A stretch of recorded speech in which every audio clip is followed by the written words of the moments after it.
Hi, everyone, and welcome to Grow Great Live. I'm your host, Ria Lala, and with me are Antonia Dodge and Mariana Pollock.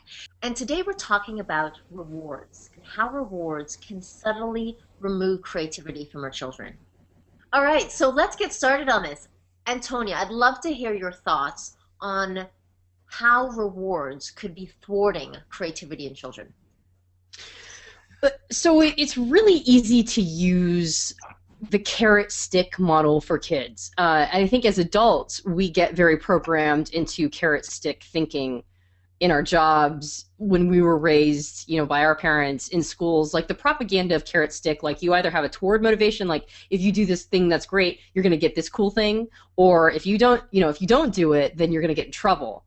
We have this carrot stick mentality that's so pervasive in our society, and so we as parents just implement that with our kids because that's how we were taught, right? Like if you do this cool thing, then you get this prize. And if you finish your homework fast, then you can have this cookie, or you can have extra whatever it is, extra video game time or whatever. And so it's really easy to just default to that. But we're talking specifically about creativity. We're not just talking about finishing tasks. We're talking about doing something that we're hoping will build inside of a child intrinsic reward.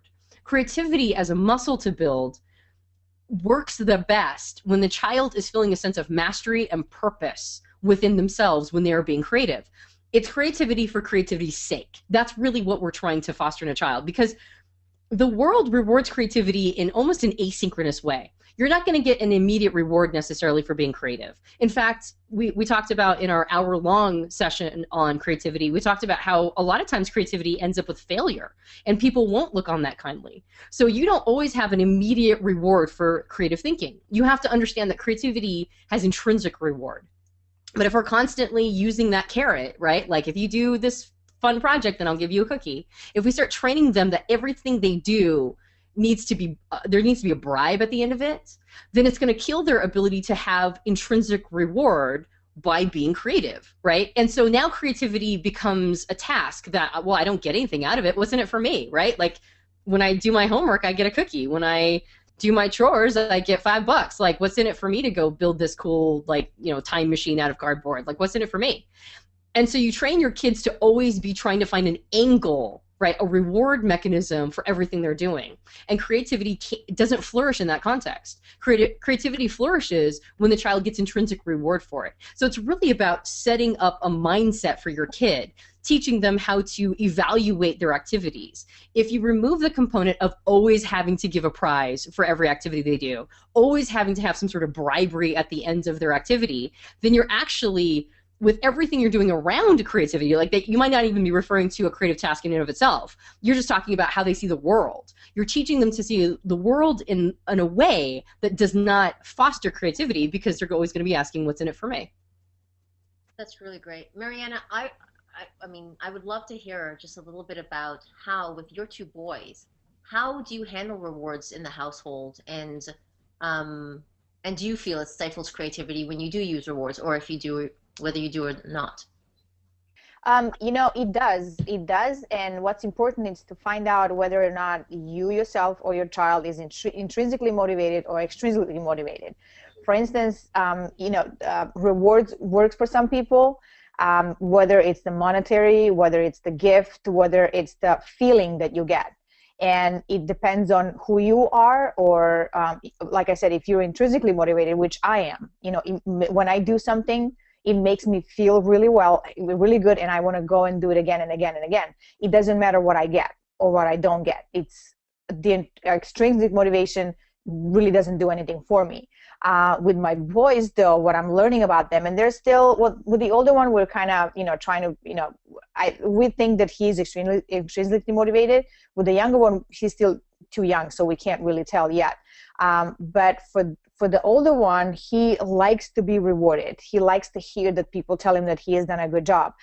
He likes to have, and like I said, we try to make it a wide array of different rewards. It's not just the money. It's not just the prize. It's also the word. It's also the praise for whatever well he does. And then also what they're starting to do is making money. So it's for different chores or different projects that they finish. it's not necessarily a reward. It's actually something that they earn. So when they want to buy something, we'll tell them, okay, so how much money do you have in your savings, or the spend envelope that you can, put aside for whatever you want to buy. So we're preparing them for the world that, yes, you have to earn, to, fend for yourself. But then again, some things are done only for that emotional reward that you get, for the reward that you get feeling good and being creative. So there are different, I guess what I'm trying to say is that there are different areas of life where you get rewarded in different ways for different ways of exploring your creativity. That's excellent. You talked about intrinsic motivation, and I just want to take a moment, just in case our listeners aren't clear on what the difference is between intrinsic versus extrinsic motivation. And so intrinsic is when we are looking internally. So if we're internally motivated, we aren't looking to see whether or not this person accepts us or this person's judgment. All we care about is what do we feel about the situation or what we think. It's our own processes that are happening inside, quite insular. Externally motivated people are looking for some sort of affirmation. They're looking for some sort of acknowledgement. They're looking for some sort of homage to the fact that they're doing something. So there's something external from them that is giving them feedback so that they feel good.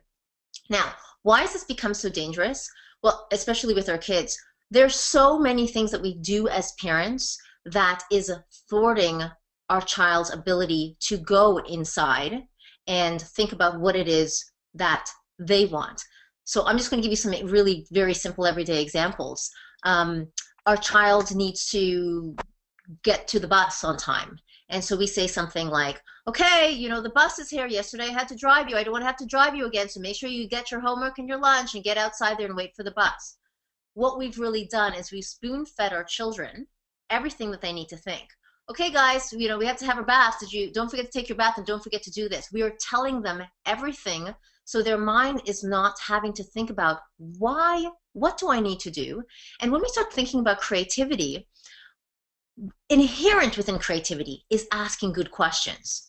And if we can take every statement, and I challenge all the parents that are listening to this, go for a day or a week if you want to take this challenge. And every single statement that you would ever say to your child, pose it in the form of a question or emotion. So for example, maybe your child has to catch the bus, like in that last example I gave. And instead of spoon-feeding them, allow them to use their own creative thinking on what needs to be done by simply tap your watch. Because then a child is forced to go, mom's tapping her watch. Why is mom tapping her watch? Time. What is it about time? Oh, it's almost 8 o'clock. What happens at 8 o'clock? Go to bed. There's nothing that we can say to a child that we can't pose in the form of a question. And every question, the least amount of information we even give in the question, where it's not a leading question, forces a child's mind to think about what needs to be done. And if we want to build creativity, here we're getting it at the root form. Yeah, we're getting it right at the root, where in everyday interactions they're forced to think about what needs to be done. And then you have children that their esteem gets built. Why? Because they are used to solving 1,000,001 problems and issues and conundrums that they've experienced from the time they were 2, and they get to rely on themselves, and they get to trust themselves and feel empowered, and that could only add to the whole creative prospect as well. So it all kind of feeds into their self. Yeah. Antonia. I think this requires parents to themselves honor creativity and creative thinking. I think in order to make or foster true creativity in children and encourage it, you have to have a sense of the importance of it.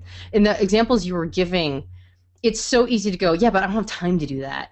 Like, I don't have time for that. Like, I got to get the kid on the bus, right? Like, I don't have time to monkey around with my kid, like, figuring out that they need to go take a shower. I just don't have time for that, man. Get in the shower, get ready for bed, get in bed. I need to chill out. I've had a long day. So it's so easy to default to what's efficient. It's so easy to default to what just needs to get done logistically during the day. And I think it's because we, as parents, we have so many things to handle. We get real myopic. We get real zoomed in on checking off tasks, right? This is the next thing that has to be done. Okay, checking off that task. And that's us losing our sense of creativity. Like, that's us losing our sense of, like, what if the kid doesn't take a shower tonight? Is that going to be okay? Right? Like, at what point does the system break down to a point where it's irreparable, right? And usually there's a lot of leeway there, but we don't give ourselves that leeway because we're just trying to tick those, those to-do list items off because life is so busy. So being able to get back in that creative space as an adult, get the ability to zoom out a little bit and go, okay, so if everything doesn't work exactly as we have it all lined up, is that going to be okay? Like, is there any room for some flexibility and adaptability here? Is there any room for some creativity, right? Can we solve this problem in a new, novel way? Being able to honor creativity within yourself as an adult, again, it's all about modeling. It's all about being willing to have it not happen exactly the way the list says. And for me, the easiest way for me to take that zoomed out perspective and not be so myopic is, what exactly am I racing toward, right? Like, fundamentally, it's my death. like fundamentally, if I get everything done in a day, like, that's just one more day that I'm closer to death. So is it that I need to have all these things in my checklist, ticked off in order to have done that, so that when I'm 90, I look back and I'm like, man, I'm so glad on that Tuesday my kid got a bath at 8:30, right? Like, as opposed to 9. So there's this sense of having some perspective on the whole topic. And I think as parents, if we can honor creativity as understanding that it's intrinsically rewarding for us, it enriches our lives. Our lives become more rich and full when we foster creativity. Our lives become more rich and full when we are not so insistent that everything happen exactly the way that we have it in our heads. That we have some openness and space for adaptability, flexibility, thinking in a slightly different way. When we understand how much it enriches us, then it's going to be much easier to train our children to think in the same way. Mm-hmm. Love that. As you were talking, Antonia, I remember my father, who always, and I guess that's the gift that he had given me. It's a gift of time and a gift of presence, because, and now my kids love him to death. He's probably their most favorite person out of all of us in the family. And I actually went into that to see why is that, why they want to so hang out with him, even though they see him once a year. And I realized that when he is with them, he gives them time and he gives them presence, which means that, when they're together, he is just with them. He asks them tons of questions. He asks them about school, about anything that they love. There's very little him involved into it, very little of his ego, and mostly just listening to them and really with presence, and then asking follow-up questions. And I think that's the ultimate reward that they get out of that. It's the gift of time and gift of presence. And I think that, for us as parents, that could be a really, really neat thing to think about. Yes, I agree that the time, we're always in time constrained. I'm guilty of that. It's like I have, after this comes this, after that, after that, after that. And that needs to be all accomplished and all done in one day before we all go to sleep, before we all go to bed, without thinking like, hey, let's just take a moment here and enjoy whatever we're doing, even if it's the most meaningless task that we're doing. How can we do it in a different way? Because that's also is the creativity. So back to the question of the reward. The reward could just be the time and the presence that we give our children. Yeah. One thing that I just wanted to tag on to something Antonia said about the who has time for this. You're right. You've nailed it in that it is work to think about the question to ask. But if I had to pinpoint one thing that allows for certainly my creativity to be burgeoned, and probably one of the art forms that informs my parenting, that allows for my children's highest self, is the ability to ask good questions, which is an art form, which is work, but has many different dividends. And I know you subscribe to this as well, right? But I just want to reiterate that being able to ask really good questions and take the time to learn how to ask, because it is an art form, but it gets easier and easier as you go. And the payoffs are, there's just so many payoffs from that as with all things in parenting, it is work, and no one can do it right all the time. It's not about berating yourself when you can't get it right and you actually spoon feed the kids everything. But more times than not, that's what we're gunning for as conscious parents, is how can we ask questions that allow kids to build a skill that will serve them and allow me to go into my mind to go, oh, how could I have said that? And sometimes we realize that in retrospect, right? But it's certainly, as I know, that a noble quest to be on, because interesting people ask interesting questions, right? Or hold interesting questions in their mind. And I know that we all believe in that. I'd love to give our listeners some great how-tos about rewards and creativity, if we can think of some. And so what can we do instead? So we've already acknowledged that rewards can be suboptimal, and they only work for certain types of tasks anyways. And if you listen to the hour-long episode, they only tend to work for a simple step in action, not when you get to much more convoluted, complex, creative type tasks. Certainly any type of work that we'd be doing, rewards are not going to work. So what do we say to a child who's 5? What do we say to a child that's 12 when we want to build their creativity and have them do something, get them to do something without using rewards? Yeah, so can you guys share some how-tos and then see what we can offer them? What else could they say? So it's going to take a moment because actually I don't have a lot of these, because mostly my tack is to prevent the situation from coming up by constantly spoon-feeding rewards to begin with. Like, that's generally what I do. Like, I make it so that for, you know, my 6 and 8-year-old stepkids, they are with us 25% of their life. Yeah. So a lot of what we do with my stepsons is that, because they're in a context where a lot of it's competition, a lot of it is carrot stick, and what we do is we try to leave a very autonomous existence for them while they're here.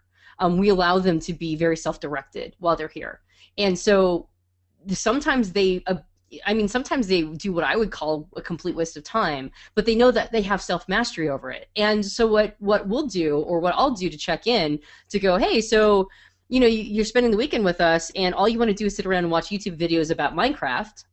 You're totally free to do that if you want to. What if instead we go out and we take a bike ride, right? Like, let's just go take it. You want to go take a bike ride, or are you cool doing that? Now, you can get to a point where you are directing the child yourself by, you know, we talked a bit before about giving them all these options. They're raised in a context where they don't really think in terms of options to begin with. Like, they're trained to wait for the adult to tell them what to do. And so when they're in a situation where they have very little experience with being self-directed, sometimes giving them a series of options is the first way to open up their pathway into going, oh, maybe I'll go do that, or maybe I'll go do that. But one of the things we try to do with them is give them freedom to have autonomy. And that autonomy teaches them that when they get to choose what they're going to do, if they feel icky at the end of it, then that was, you know, that's their quote-unquote stick. You know what I mean? Like, I don't create a stick. I don't say, well, you mean you spent all night watching these YouTube videos? What's wrong with you? It's like, so how do you feel this morning now that we need to get up and you spent all night watching YouTube videos? Like, how do you feel? Tired? Not really wanting to go play for the day? Okay, well, maybe you should, you know, like tag that for the future. So it's like you said, it's asking questions that help them figure out how they felt about their autonomous choices. And for Piper, my 2.5-year-old, who I get a lot more, I mean, obviously she's with us all the time.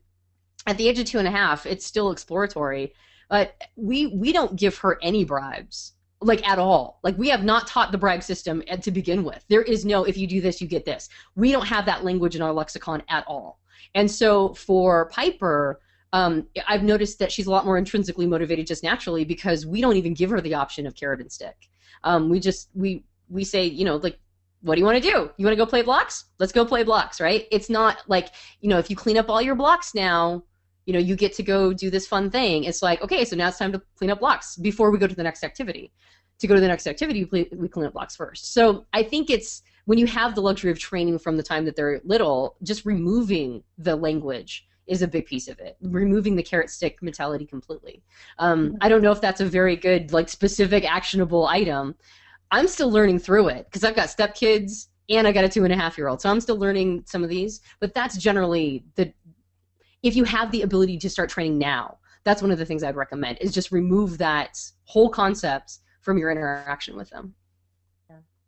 Yeah, I mean, carrot and stick, it's so present in the society, and we see it at school. You know, I was shocked when my older son, second grade at the time, came home and he, you know, had a bunch of candy in his backpack that he had gotten because he finished the assignment among the first 10 kids. So the teacher was giving him that. You know, I was shocked, but, you know, what I will advise maybe to have when you're raising your kid, no matter how old it is, knowing that the carrot and stick is an option, but you don't have to necessarily use it. What I mean by that is that when I told my son, why did you take it if you don't want to eat it? And he said, well, just because she gave it to me. And I said, well, next time what you can do, you can say, no, thank you. I don't eat those anyways. So you can save it for somebody else. So that, you know, for them knowing that the carrot and stick is an option out there that they don't have to use, but rather use something else that motivates them. And they will know it by you asking them questions. How did that make you feel? What did you think of that? What if that happens in the future next time? How will that, you know, influence you?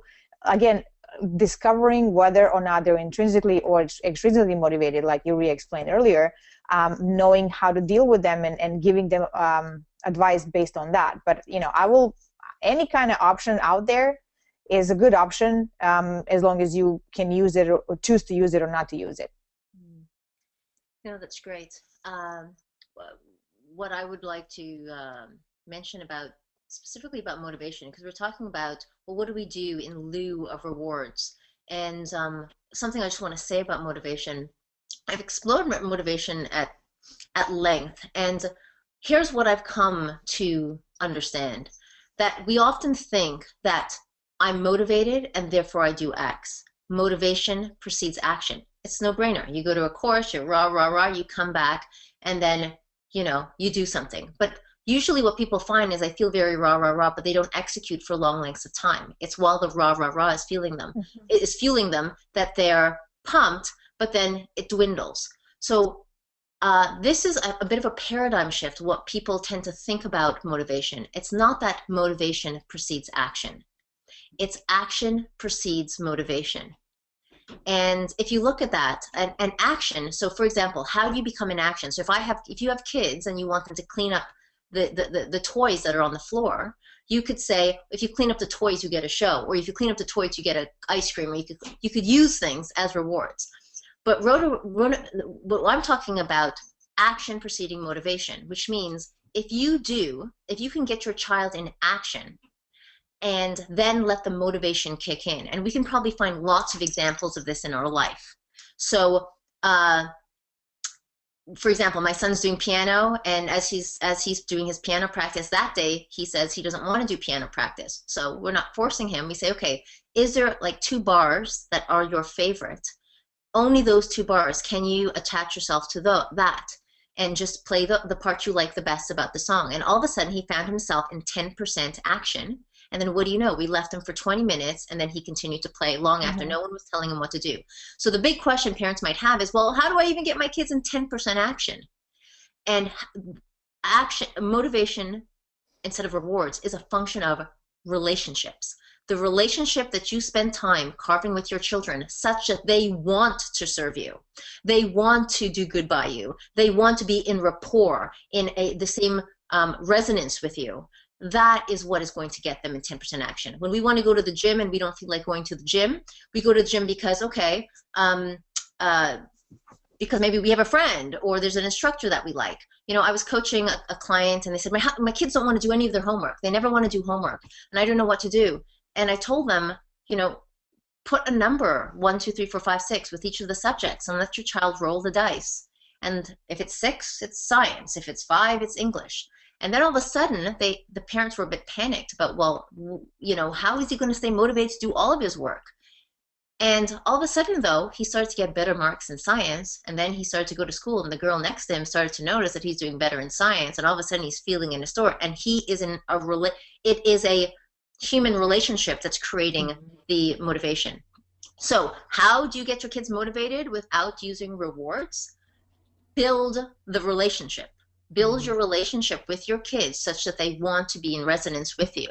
And every time, and that again requires all the awarenesses, all the consciousness to every way you interact with them when, especially when things are breaking down. So I know we need to wrap it up. I'm so sorry. I'm glad you started talking because when you said, okay, so what's some actionable items, I literally could not think of anything we do to help our kids get motivated or get into action and get motivated. I totally agree. And then it dawned on me as soon as you were talking, like I had this flood of all these things that we do. One thing that this requires creativity from the parent too. Relationships, huge. Understanding people relationships and relationships between action and results, huge.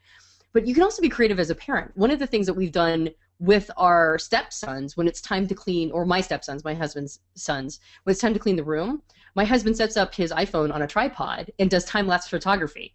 So what we'll do is we'll do a landscape of their room trashed, then we set up time-lapse, and then we do a landscape of it clean, and then we make a video out of it, right? So it looks like the Benny Hill video when it's like, they're just like going through it, and they love that. They love watching the time-lapse of them cleaning their room, right? And so anytime we have a task that is not particularly fun to do, we'll do something like that. We turn it creative. It's like we're making a movie of you cleaning your room, and it's time-lapse photography. We've done slow-mo versions. We've done like different, filters and that sort of thing. So it can also be your creativity that comes to the front. How do you make it fun for them? How do you use your muscle of creativity to turn it into a game? Because that's really where creativity flourishes, is when we're gaming things. When we turn things into a game, it instantly becomes fun. So how do you turn an activity into a game? Like you said, you roll a dice, and 5 is science, so it turned it into a game. It was random chance. Okay, science we're doing. So those kinds of things too. Turning activities into games is a big leverage point. So anyway, thank you for letting me say that. I know we got to wrap up, but I just wanted to all of a sudden, I was like, I couldn't think of anything, but then it dawned on me, we turn everything into a game. And that is a magnificent way to wrap up this episode. Thank you so much, guys. And we will see you next time on Grow Great Live. Take care, guys.